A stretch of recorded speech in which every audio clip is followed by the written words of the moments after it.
방향이라는 제목으로 말씀 나누겠습니다. 학교를 다니는 분들이 가장 많이 듣고 그리고 마음에 품고 있는 단어 중에 하나가 열심일 것입니다. 열심히 공부해라, 이 말 참 많이 듣죠? 열심히 공부하자, 그렇게 마음가짐으로 공부에 임하는 일들이 있죠. 일하시는 분들은 열심히 일해보자.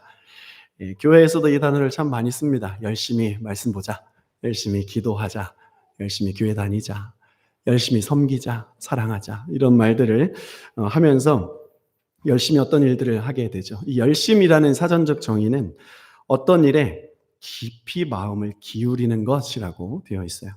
그래서 이 열심의 방향을 잘 잡는 것이 중요하죠. 열심에는 바른 열심과 잘못된 열심이 있습니다.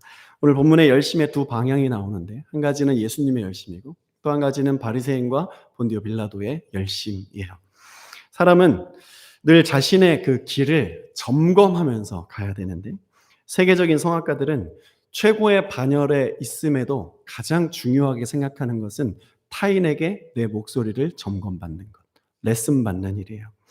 늘 자기 점검을 하는 거죠. 그게 세계적인 성악가의 반열에 올라서 그것을 지켜내는 방법인 것이죠. 영적으로도 마찬가지입니다. 영적 레슨을 받지 않으면 내가 지금 어디가 잘못되었고 어디로 가야 하는지 잘 모르고 방황하게 될 수가 있어요. 영적 점검의 툴이 뭐죠? 성경입니다. 사람은 연약하고 우둔해서 자신이 잘하고 있는지 못하고 있는지 잘 모르는 특징이 있어요. 그리고 또 한 가지 특징은 잘 못하고 있는데 그걸 잘 못하는지 모르는 것도 있습니다.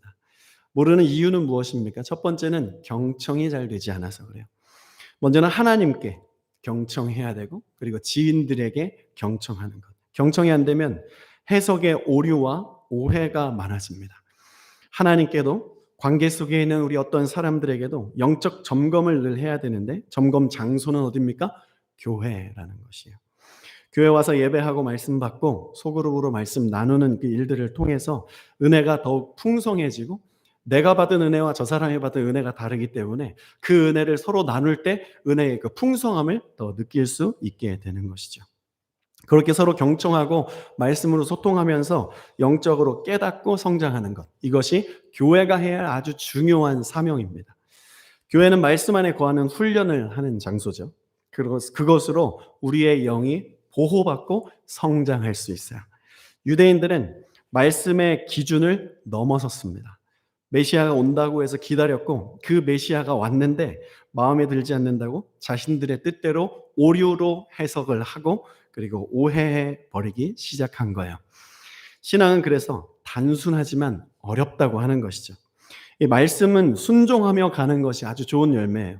그리고 행복한 인생, 행복한 신앙생활, 부흥이라는 것, 하나님의 일하심, 초자연적이고 전지전능하신 하나님의 어떠하심을 경험할 수 있는 것이 하나님의 말씀을 순종하며 가는 사람들에게 주어진 특권이에요. 그런데 살다 보면 말씀이 다가 아니라는 생각이 들 때가 있어요. 영적인 눈을 뜨고 잘 가다가 영의 눈이 감겨져 버리는 시점들이 있죠. 삶이 잘 풀리지 않을 때, 어떤 고난이 올 때, 시련이 올 때 영의 눈이 감기게 됩니다. 대제사장, 바리새인, 장로들, 종교 지도자들, 유대인들은 처음에는 그렇지 않았어요. 하나님의 말씀에 열정을 가지고 있었고 그 율법을 배움으로 인해서 포로로 다시 돌아온 이스라엘 백성들의 이 영적 재건을 이뤄냈던 그런 사람들이었습니다. 그런데 어느 시점에는가 영적인 눈이 그들에게 감겨지기 시작했어요. 이유는 시기심 때문에. 예수님이 자신들의 자리를 빼앗는다고 생각하기 시작한 거예요. 이게 말씀이 내 삶에 들어와서 부딪히는 시점인데, 여러분, 진리는 아주 무겁습니다. 거부감이 많이 들어요. 부담스러운 것들이에요. 사람에게 진리, 하나님의 말씀이 진짜 부딪히면 나타나는 현상 중에 하나가 거부감이에요. 불편한 거예요, 말씀을 들으면. 인간은 죄인이고 하나님 말씀은 거룩하기 때문에. 유대인들은 예수를 만나자 거부감이 들었어요. 말씀이 들리면 돌이켜야 되는데 말씀에 등을 아예 돌려버리는 것이죠. 방향을 잘못 잡은 거예요. 우리는 늘 주의해야 됩니다. 내가 하는 어떤 일들이 하나님의 영광을 위한 것인지 나의 영광을 위한 것인지 방향을 잘 잡아야 돼요. 내가 하는 이 행동이 나와 함께하는 사람들에게 좋은 영향을 끼치는지 나쁜 영향을 끼치는지, 부모는 자녀에게, 자녀는 부모에게 어떤 행동을 함으로 인해서 좋은 영향을 주는 것인지 나쁜 영향을 주는 것인지 늘 분별해야 돼요. 교회 공동체도 마찬가지죠. 예, 잘못된 열심은 꽤 크고 많은 악 영향을 끼칩니다. 북한의 김일성 일가는 공산주의의 열심이죠. 그게 맞다고 지금도 생각하고 있어요. 그래서 그 나라를 세계에서 가장 불행한 나라로 만들어 버렸습니다. 이단 사이비 교주들은 안 죽을 것처럼 하다가 결국 죽고 따르는 사람들도 다 지옥으로 보내요. 세계 나라들 가운데 대통령 잘못 뽑아서 가난과 착취와 범죄가 평범한 일상이 되어버린 나라들이 참 많이 있습니다. 저는 중학교 3학년 때 아버지가 소천하시고 방황하면서 어머니가 홀로 남겨진 것에 대해서 뭔가 해야겠다 이런 생각을 가졌어요. 그래서 학교를 그만두고 딱 3년만 돈 벌자. 그래서 가출을 해버렸습니다. 그리고 가출해서 3년간 이제 돈 벌어서 엄마도 좀 드리고 신학교도 내가 돈 벌어서 가자 이런 생각을 했었어요. 3일 만에 다시 돌아오기는 했는데 저는 그때 그 선택이 저와 어머니를 위해서 좋은 선택인 줄 알고 그렇게 했었어요. 그런데 그것이 저희 가정뿐만 아니라 우리 교회에 아주 안 좋은 영향을 끼쳤습니다. 제가 고등학교를 졸업하고 교회 중고등부, 중등부 담당 선생님이 되었어요. 그런데 중학교 3학년 어떤 학생이 가출을 한 거예요. 일주일 동안 그 친구 찾으러 인천에 안 돌아다녀 본 적이 없어요. 매일 삐삐 치고 문자 보내고 삐삐가 뭔지 아나? 그렇게 막 연락을 했는데 일주일 만에 그 친구가 돌아왔어요. 그래서 머리 뒤통수에 팍 때리면서 야, 왜 가출했어? 이렇게 했더니 그 친구가 저한테 이렇게 말했습니다. 형도 중학교 3학년 때 가출했잖아요. 이렇게 딱 말한 거예요. 그 친구가 제가 중학교 3학년 때 초등학교 3학년인가 4학년이었는데 그것을 마음에 품고 그 말을 딱 해버린 거예요. 더 이상 할 말이 없었어요. 영적인 지도자, 교회에서 신앙의 선배로서 할 말이 없었습니다. 이렇게 안 좋은 영향, 잘못된 열심으로 인한 잘못된 선택들은 정말 많은 파급 효과가 있게 되는 거예요. 하나님을 믿는 것도 그렇죠. 내가 생각했을 때는 이게 맞는 것 같다고 생각해서 열심히 그것을 합니다. 그러나 그것이 오히려 하나님께 영광이 되지 않을 때가 있어요. 바리새인들이 예수님을 십자가에 못 박는 것에는 엄청난 그들만의 나름의 신앙과 나름의 열심이 부어졌습니다. 밤을 새면서 회의를 했어요. 밤 늦게까지 재판을 했습니다. 그 안에는 불법이 가득했습니다. 하나님이라는 믿는 자들이라는 그 거룩한 테두리 안에서 불법이 100%. 불법이 열심을 만나니 죄 없는 한 사람은 십자가에 못 박기에 충분했습니다. 잘못된 방향과 열심은 엄청난 악영향을 끼쳐요. 대단한 열정을 가지고 감당한 열심의 열매가 메시아 예수 그리스도를 십자가에 내모는 것이에요. 여기서 우리가 생각해야 될 것은 유대인들 참 나쁘다 이런 것이 아니라 내가 유대인이구나 이걸 믿어야 되는 것입니다. 우리가 다 똑같은 죄인이에요. 여러분 우리 마음속에 깊이 들여보지 않아도 됩니다. 우리는 일상 가운데서 시기심을 늘 달고 살아요. 이 시기심으로 인한 내뱉는 우리의 언어가 얼마나 많은지 생각을 해보셔야 돼요. 그 시기심으로 인해서 내가 예수를 못 박았다. 나는 예수 그리스도를 못 박는 열심에 충분한 자. 그 열심으로 나는 하루하루 신실하게 살아가는 사람이다라는 것을 주님의 그 말씀 앞에 직면해내지 않으면 이 거부감을 뚫고 하나님 앞에 엎드리지 않으면 우리가 그 유대인과 다를 바가 없는 거예요. 선민이지만 교회 다니지만 세상에서 아무런 영향을 끼치지 못하는 자. 늘 시기심에 사로잡혀 비교하고 그 안에서 고통하고 마음으로 정죄하고 미워하는 마음들 우리 안에 있습니다. 제 안에도 있어요. 유대인들이 예수를 정죄하고 목에 핏대를 세우면서 십자가에 못 박으십시오 하는 것은 바로 우리들의 일상의 행동이 될 수 있다는 것이죠. 예수 만나 회개하고 이것이 나의 행동이 되었습니다. 라고 고백하는 은혜가 우리 모두에게 지금 이 순간 부어지기를 소원합니다. 금요기도 때 말씀드렸는데 미국의 윌로우 크릭 교회, 세계의 예배와 이 사역을 선도하는 그런 교회예요. 큰 영향을 끼치는 교회인데 그 교회가 지난 20년간 행했던 모든 사역들이 다 실패다. 그들이 결론 내었어요. 왜냐하면 왕성한 활동이 있고 펀드레이징이 있고 막 여러 가지 일들이 세계로 막 여러 영향력이 끼쳐지는 것 같아요. 그런데 그 안에 영혼 구원의 열매가 없다. 그래서 다시 새로운 방향을 잡아야겠다. 그렇게 그들은 새로운 시스템을 장착하기 시작하고 있어요. 우리의 열심에 그 열심을 쏟아 부었는데 무엇에? 거기에 열매가 없다면 우리의 열심의 방향이 잘 된 것인지 수정하고 거기서부터 다시 시작해야 되는 것이죠. 여러분, 이것은 우리 인생 전체에 늘 점검해야 될 부분입니다. 주님 앞에 나아갈 때까지 잘 가고 있다고 착각하며 살아가는 것 우리들 안에 있어요. 그래서 늘 말씀이 필요하고, 그래서 예배가 중요하고, 예배 가운데 나가서 하나님의 말씀으로 나를 비춰보는 일들이 필요한 거예요. 예배는 예수 그리스도를 기념하는 게 아니에요. 예수 그리스도를 기념하는 것으로 예배가 드려진다면 그때부터 교회는 이미 끝난 거예요. 생명 없습니다. 예배는 하나님을 만나서 나를 비춰보는 거예요. 하나님이 나에게 뭐라고 말씀하시는지 말씀을 그렇게 전투적으로 전향적으로 받아내는 것, 그것이 교회가 지금 이 세대에 감당해야 될 예배의 모습인 거예요. 우리가 영적인 눈을 뜨고 잘 살아가야 할 이유는 우리가 영의 눈을 뜨고 살아가야 세상에 있는 믿지 않는 자들의 그 소경된 자들을 하나님 앞에 인도할 수 있기 때문이죠. 교회는 소경이 되어서는 안 됩니다. 말씀의 눈을 떠야 돼요. 여러분은 지금 무엇에 열심을 내고 있습니까? 여러분 개인적으로. 그 열심이 바른 열심입니까? 잘못된 열심입니까? 일상에서 내가 바른 길을 가고 있다고 인정할 수 있는 분별의 방법이 있네요. 첫 번째는 하나님을 경외하는 마음으로 이 일을 하고 있는가? 이것이 하나님께 기쁨이 되는가? 이것이 거룩한 것인가? 이것을 가지고 구별을 해보면 되는 거예요.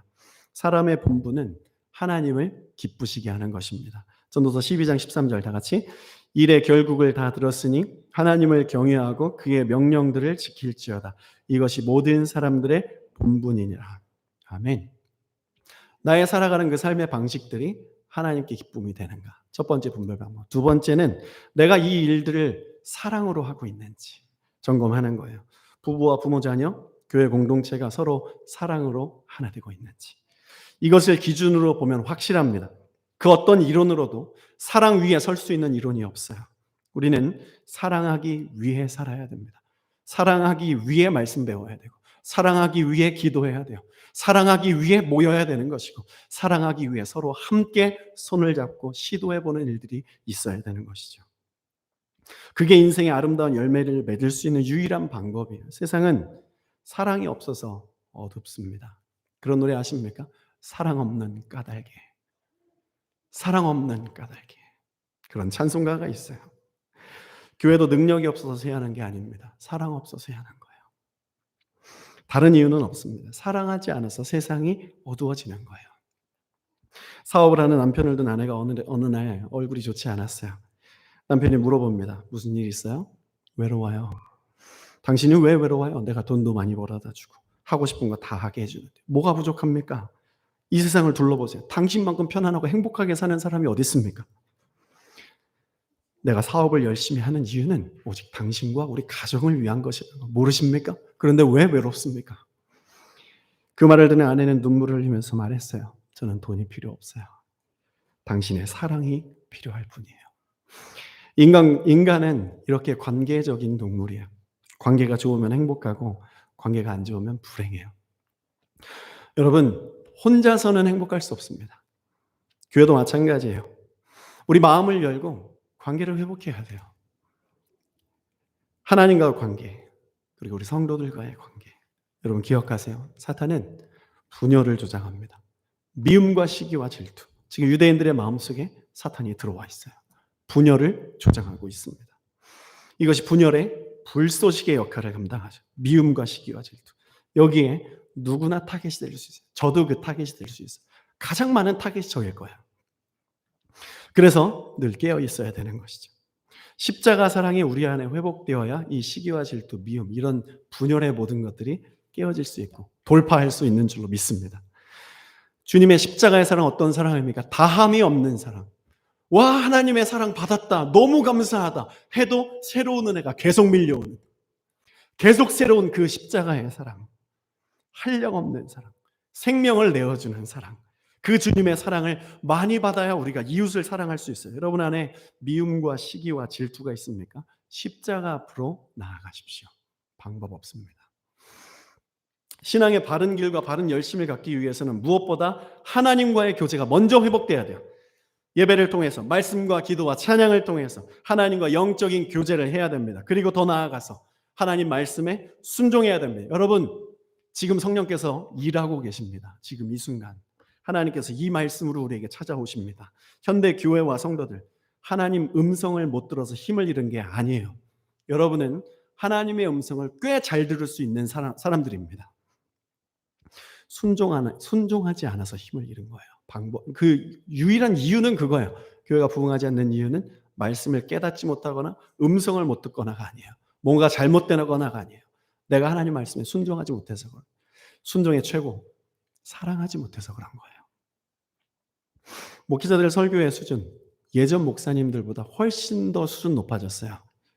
그런데 예전 목회자들보다 역사는 많이 일어나지 않습니다. 그래서 지금 시대의 목회자들의 설교는 깊은데 깊지 않은 거예요. 무엇이 문제죠?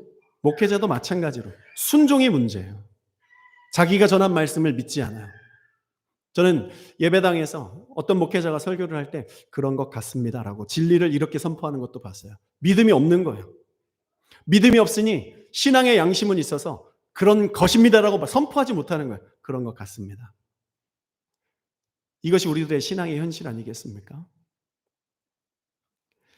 말씀 들었으면 여러분 뭐 해야 됩니까? 말씀 붙들고 기도해야 돼요. 기도해야 됩니다. 내 안에 붙여야 돼요. 그리고 순종해야 돼요. 교만을 버리고 겸손히 섬기고 사랑하고 용서하고 용납하고 격려하고 존중하고. 여러분, 우리 순종을 열심히 훈련합시다. 그래야 성령이 역사하십니다. 순종 안 하면 듣는 말씀은 나를 교만하게 할 뿐이에요. 관계가 깊어지려면 서로 뭔가 오고 가야 되잖아요. 영적인 교제는 어떻게 합니까? 하나님께서 어떻게 다가오세요? 말씀으로 먼저 다가오세요.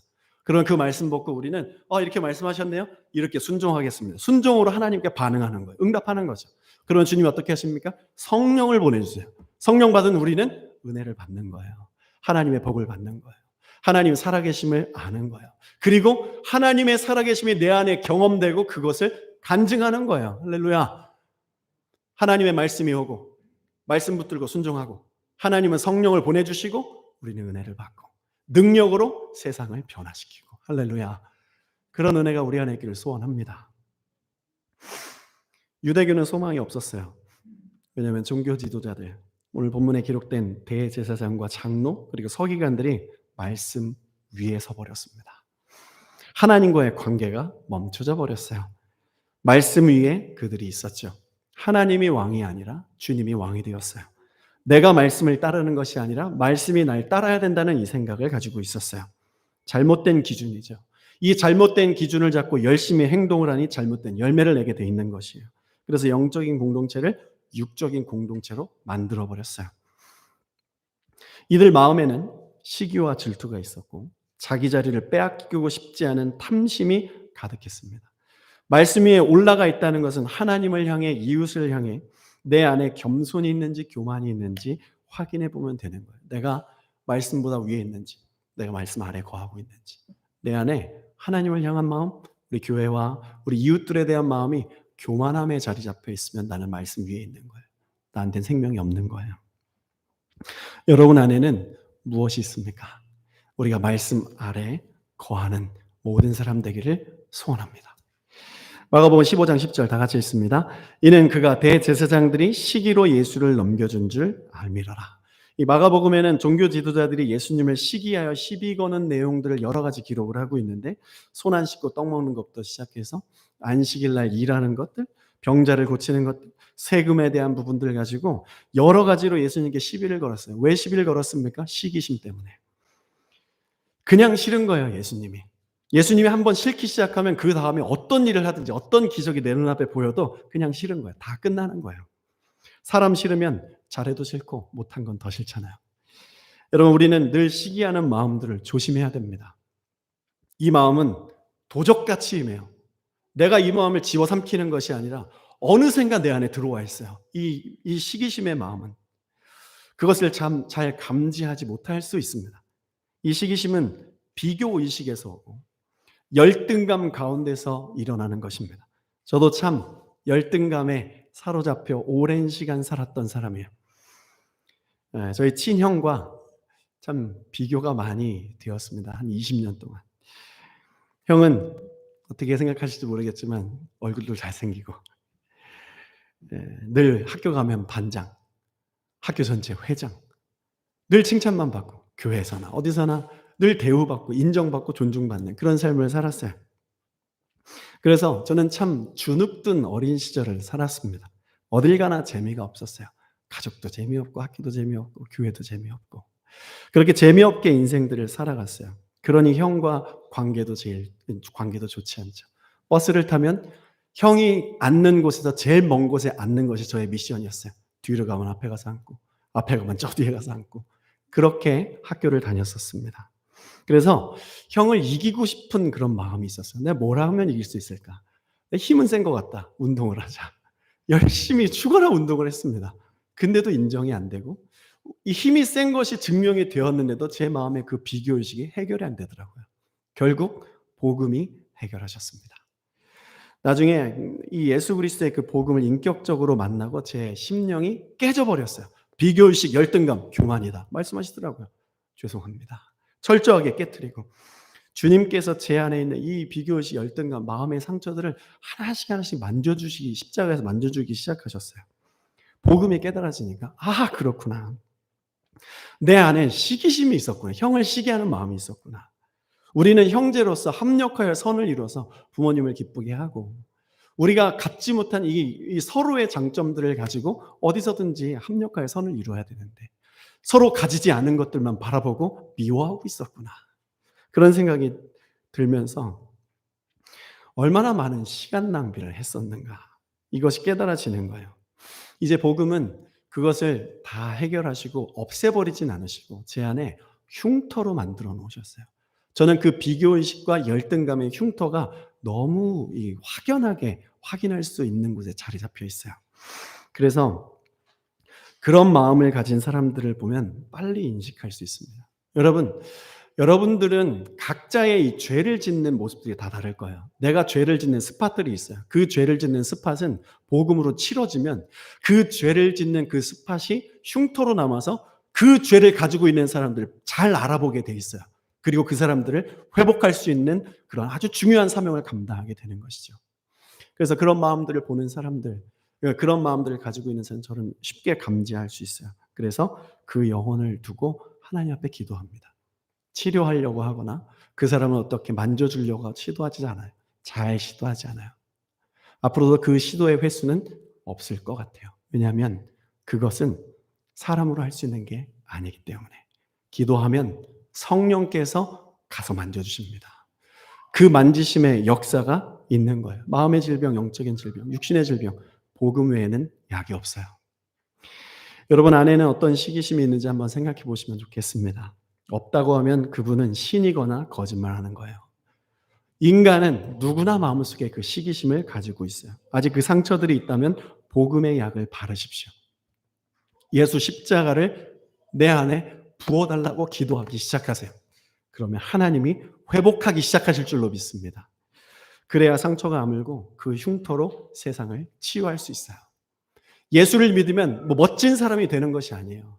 예수를 믿으면 죄의 모습을 가지고 겸손하게 죄인들을 죄의 모습으로 바라보고 섬겨내고 예수 그리스도를 전해주는 거예요. 우리는 위에 있는 존재가 아닙니다. 유대인들은 예수 믿고 하나님 믿고 선민 이스라엘이라는 선택을 가지고 위에서 사람들 아래서 막 눌렀어요. 근데 그리스도인들은 위에서 누를 수 있는 사람은 예수밖에 없어요. 갈라디아서 6장 17절 말씀 다 같이 읽습니다. 이후로는 누구든지 나를 괴롭게 하지 말라. 내가 내 몸에 예수의 흔적을 가지고 있노라. 바울은 예수 믿고 복음으로 회복돼서 삶이 바뀌었어요. 삶의 형편이 이전보다 나아지지는 않았습니다. 더 가난해지고 불편해졌어요. 매도 많이 맞고 감옥에도 갇혔습니다. 죽을 뻔한 위기도 많았고 뱀에게도 물렸고 정말 조롱과 핍박 가운데 살았어요. 그런데 예수 믿고 받은 모든 상처를 이제는 예수 그리스도의 흔적이다. 흉터다. 이 상처가 회복된 장소다. 이렇게 표현하는 거예요. 이것을 영적으로 해석해 보면 이렇게 말할 수 있어요. 내 삶은 십자가에 못 박힌 인생이다. 십자가에서 나의 자아는 죽었다. 베드로가 얼마나 공부를 많이 했어요. 자아가, 인격이, 그 지성의 수준이 정말 하늘을 찌렀던 사람이에요. 그런데 나의 자아는 십자가를 만나고 죽었다. 그래서 베드로는 사람들에게 지성으로 전도하지 않습니다. 지성을 가진 자들에게 어떻게 해야 되는지 정확하게 알고 있었어요. 상처가 회복되었다라는 고백입니다. 이 갈라디아서 6장 17절의 고백은 구원받았다는 고백입니다. 예수로 충분하다라는 고백입니다. 예수면 내 인생 다다라는 고백이에요. 내 인생 예수면 된다. 믿으십니까? 예수면 우리의 인생 그걸로 충분한 거예요. 비교의식, 시기심, 열등감 이것을 회복할 수 있는 약은 예수 그리스도의 십자가, 그 약밖에 없습니다. 우리는 그 약을 가진 사람들입니다. 우리는 그것을 회복한 사람들이에요. 그 십자가의 사랑을 가지고 치료받은 사람들인 줄로 믿습니다.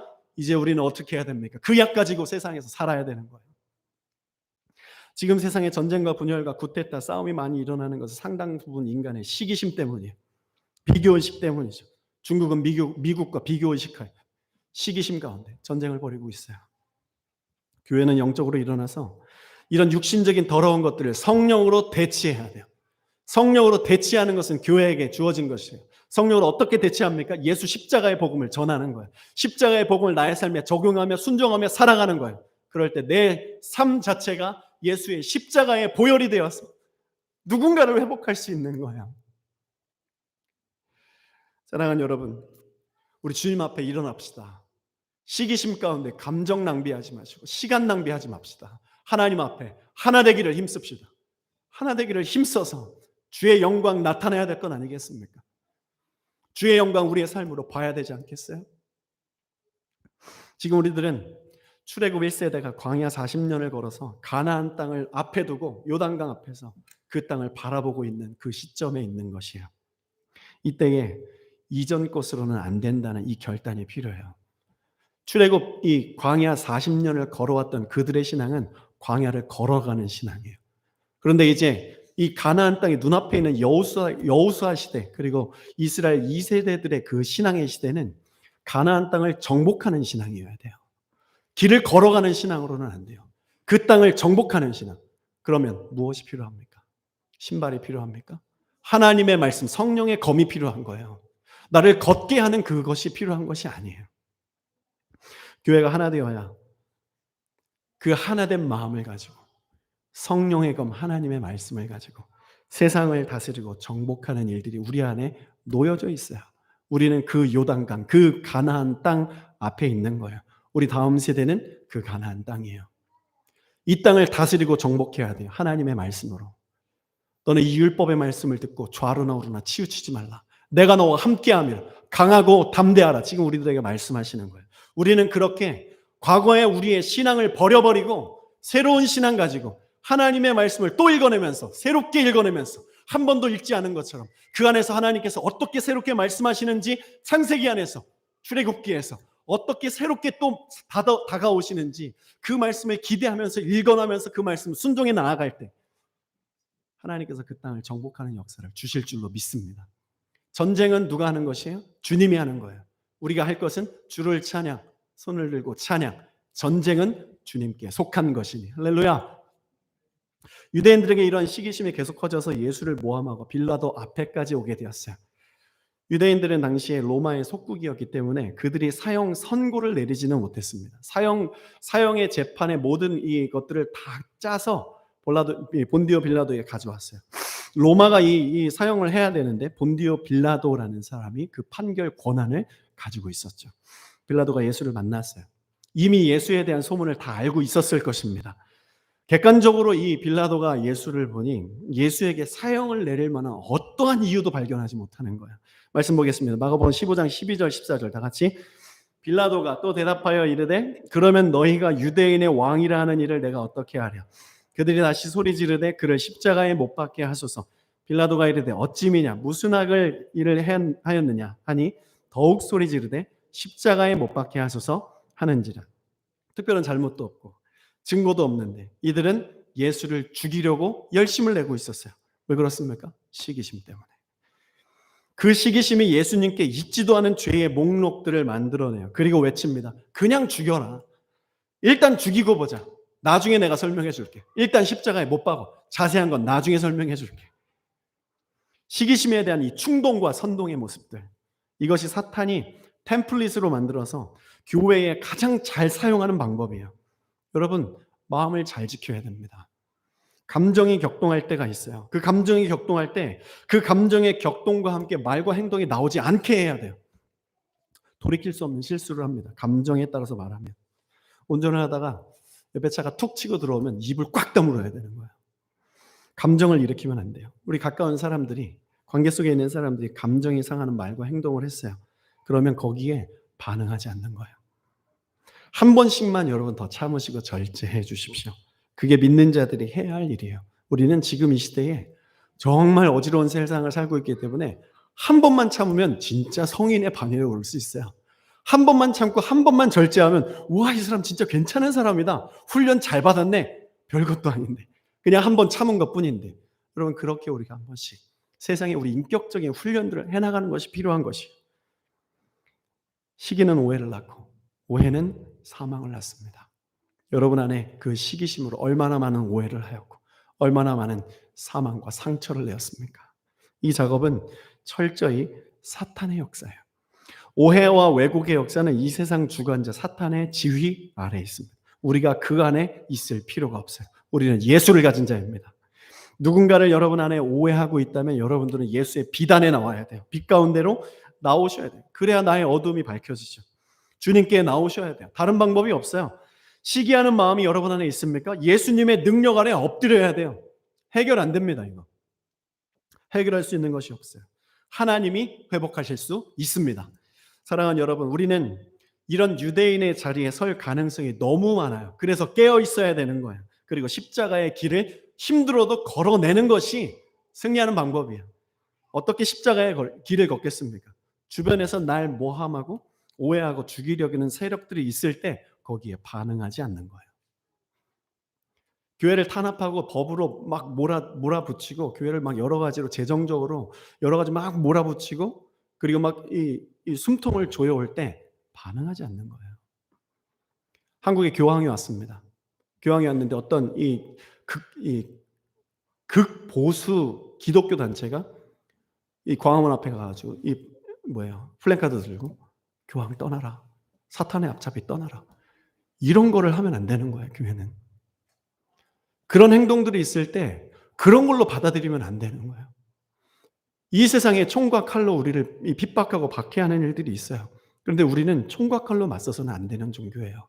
예수님께서 그날 밤 유대인들과 병정들에게 잡혀가시던 그날 밤에 베드로가 나아가서 칼로 말고의 귀를 잘라버렸잖아요. 근데 주님께서 그 칼을 칼집에 다시 넣어라 말씀하셨어요. 마가복음 15장 4절 5절 말씀 읽어봅시다. 다 같이.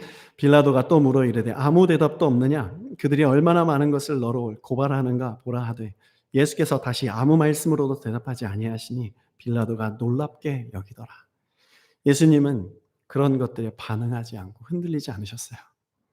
왜 그렇습니까? 우리 주님은 하나님께서 자신에게 무엇을 원하시는지 알았어요. 여러분, 이것은 예수님만 걸을 길이 아니에요. 예수를 따른다고 믿고 따른다고 하는 모든 자들이 걸어야 할 길이에요.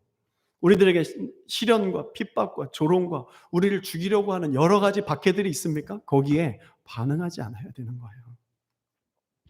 겟세마나 기도를 통해서 하나님과 깊이 교제하고 주님의 음성을 들었어요. 그리고 주님은 순종하기로 결정한 거예요. 지금은 묵묵하라 이렇게 말씀하셨더니 예수 그리스도는 그냥 묵묵히 갔었던 거예요. 지금 순종하고 계세요. 예수님은 말씀 붙들고 기도하고 순종하는 자는 흔들리지 않습니다. 여러분, 삶이 혼란스럽습니까? 말씀으로 나가야 돼요. 믿으십시오. 복잡하고 어려운 그 마음들의 여러 가지 상황이 있어요. 마음이 정리가 안 돼요. 하나님 말씀으로 나가야 돼요. 안 나가봐서 그렇지. 나가면 역사는 일어나요. 말씀의 기준 위에 설 때 우리는 바른 기준과 바른 선택, 방향들을 정확하게 볼 수 있어요. 그리고 좋은 열매를 맺을 수 있습니다. 하나님은 이 땅에서 여전히 믿는 자들에게 좋은 열매 주시기를 원하십니다. 어제도 주셨고 오늘도 주시고 내일도 좋은 일들을 행하실 주님을 찬양하십시오. 말씀의 기준 위에 서면 바른 선택할 수 있고, 말씀으로 잘 가고 있으면, 여러분 또 한 가지 생각하고 우리가 돌파해내야 될 것이 있는데, 말씀으로 잘 가고 있다 생각하면 고난이 반드시 와요. 우리가 말씀으로 가면 시험이 오고 고난이 오고 쓰러뜨리는 것들이 옵니다. 주위에 조롱과 핍박이 있을 것이고, 여러분 말씀으로 가는 것이 어렵잖아요. 그래서 주변 사람들이 그럴듯한 말로, 쉬운 말로, 쉬운 길로 가라, 이렇게 좋고 편안한 그 믿음의 길을 제공받을 수가 있을 거예요. 거기에 속으면 안 돼요. 십자가의 길, 믿음의 길, 주님 따라가는 길은 어려운 길이에요. 쉽지 않습니다. 어려운 길이에요. 편안할 거라고, 쉬운 길일 거라고, 이곳으로 오라고, 이단이에요. 사입입니다. 천국 가지 못합니다. 그런 메시지를 우리 마음속에서 자체적으로 얼마나 많이 생산해내고 있습니까? 그것이 내가 바른 길을 가고 있다고 하는 증명이라고 생각하면 돼요. 내 안에 고난이 있습니까? 믿음의 도전들이 있어요? 이 믿음의 길 가지 말고 믿음의 길 가는 것보다 조금 더 쉬운 길이 있는 것처럼 여겨지세요? 와, 나 바른 길 가고 있구나. 저 길 선택하지 말아야겠다. 이 길 가야겠다. 그러면 역사가 있는 거예요. 예수의 길, 바른 길 가는 것에는 이런 것들이 있어요. 사랑하는 길, 회복하는 길은 결코 쉽지 않습니다. 그러나 갈 수 있어요. 어떻게 해요? 주님이 항상 함께 해주시겠다고 약속하셨기 때문에요. 할렐루야. 주님이 우리와 항상 함께 하십니다. 신앙의 박해는 총과 칼로 오기도 하지만 내 마음속에 시기심이 나를 박해하기도 하고, 내가 말씀의 기준을 벗어나서 예수가 전부가 아닐 수도 있다라는 그 속임수로올 때가 더 많아요. 우리는 어떻게 살아야 됩니까? 묵묵히 주의 말씀 붙들고 살아가고, 세상의 어떤 유행과 트렌드에 반응하지 말고, 주위의 선동과 충동에 반응하지 않고, 내가 사랑하는 예수님과 십자가의 길 걸어가는 거예요. 세상에서 여러분 너무 성공하려고 노력하지 마세요. 그것보다 더 열심히 해야 될 것은 주님과 동행하려고 노력하는 거예요. 말씀에 순종하려고 노력해야 되는 것입니다. 대한민국은 하나님 말씀에 순종하려고 노력할 때 세계 경제의 대국을 이루었어요. 믿으십니까, 여러분? 이것을 우리가 믿어야 되는 거예요. 예수님께 다시 올인해야 돼요. 경제가 힘들고 삶이 힘들 땐 내 삶에 지금은 잠깐 교회 쉴 때다, 여기에 올인해야 된다, 속는 거예요. 주님께 더 올인을 해야 바른 길, 좋은 길, 열린 길들을 주님께서 허락해 주시는 줄로 믿습니다. 우리 그 길 가야 되는 거예요. 그럼 주님이 나의 열심의 수준이 아니라 하나님의 열심의 수준의 은혜를 베풀어 주시는 것이죠. 15절 말씀 다 같이. 빌라도가 무리에게 만족을 주고자 하여 바라바는 놓아주고 주 예수는 채찍질하고 십자가에 못 박히게 넘겨주니라. 이 빌라도도 마찬가지, 개인의 이익 때문에 정의를 뒤로 해버렸어요. 본인이 이 신문을 해봤더니 예수가 죄가 없는 걸 알았어요. 그런데 사람들의 만족을 주기 위해서 예수에게 사형을 집행해버려요. 이 선택의 이면에는 이 총독의 자리를 유지하고 싶은 그런 탐심이 숨어 있었어요. 이 당시에 총독은 보통 임기가 4년에서 5년이었어요. 그런데 이 빌라도는 10년의 임기를 감당했습니다. 얼마나 이 명예욕에 사로잡혀 있는 사람이었는지. 사람의 평가에 의존한 삶. 여러분, 우리는 사람의 평가가 아니라 하나님의 평가에 의존하는 삶의 선택들을 해나가야 돼요. 그게 바른 열심이고 바른 기준이고 바른 길이에요. 이 기준이 명확하면 명확하게 바른 길을 갈 수 있어요. 그래서 우리 교회가 예수 그리스도께서 오실 길을 준비할 수 있고, 이 길에 사람들을 합류시키게 할 수 있는 것입니다. 우리 인생의 주인은 누구입니까? 예수 그리스도. 우리 다음 세대, 여러분들의 인생의 주인은 누구입니까? 오케이. 예수 그리스도. 맞죠? 아멘. 우리 사도 바울의 이 메시지 한번 마지막으로 읽고 우리 함께 기도하면 좋겠어요. 로마서 12장 2절 말씀 다 같이. 너희는 본받지 말고 오직 마음을 새롭게 함으로 변화를 받아 하나님의 선하시고 기뻐하시고 온전하신 뜻이 무엇인지 분별하도록 하라. 아멘. 말씀으로 마음 지키고 오직 주를 바라볼 때 하나님의 선하시고 기뻐하시고 온전하시는 그 뜻이 우리 삶 가운데 일어날 줄로 믿습니다. 다 같이 일어납시다.